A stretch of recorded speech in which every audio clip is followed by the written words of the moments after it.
sa lahat na ihanda po nating lubos ang ating mga kalooban.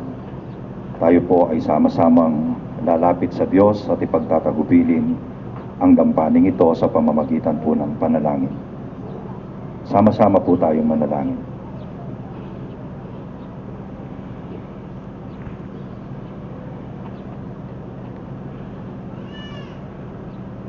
Ama naming dakila at makapangyarihan sa lahat, sa pangalan po ng iyong buktong na anak, muli kaming nagkakaisa ng aming mga puso.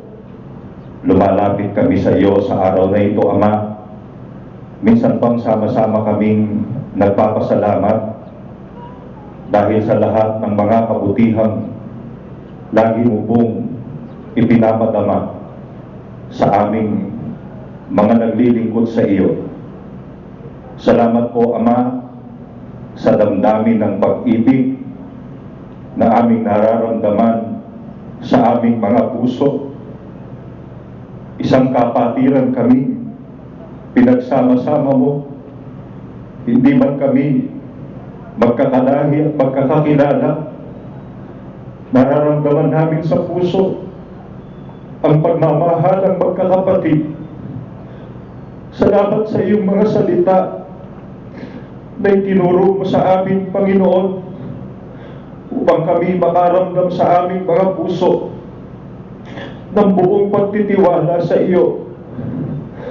Maramdaman ka namin sa aming mga buhay at maranasan sa araw-araw. Madama namin sa aming mga puso. May kaalakbay kami sa aming mga paglalakbay sa sanglibutan ito. Mayroon kaming amang mapagmahal na kumukupkup sa amin, umuunawa sa aming mga kalagayan. Sa araw na ito, Ama, nagkakaisa kami ng pusong magdiwang ng kapistahan ng pag-ibig na itinuro mo sa bawat isa sa amin.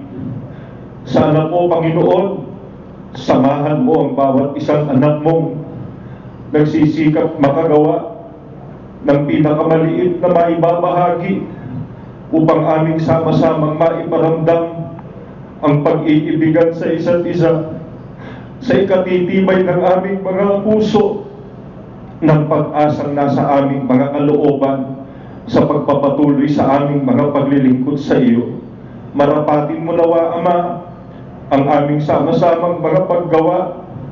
Iniaalay namin sa iyo ang pagdiriwang na ito. Sana'y marapatin mo ang bawat paggawa ng pag-ibig ng iyong mga anak. Alalahanin mo po ang aming mga panauhin na nagpaunlak sa aming paanyaya.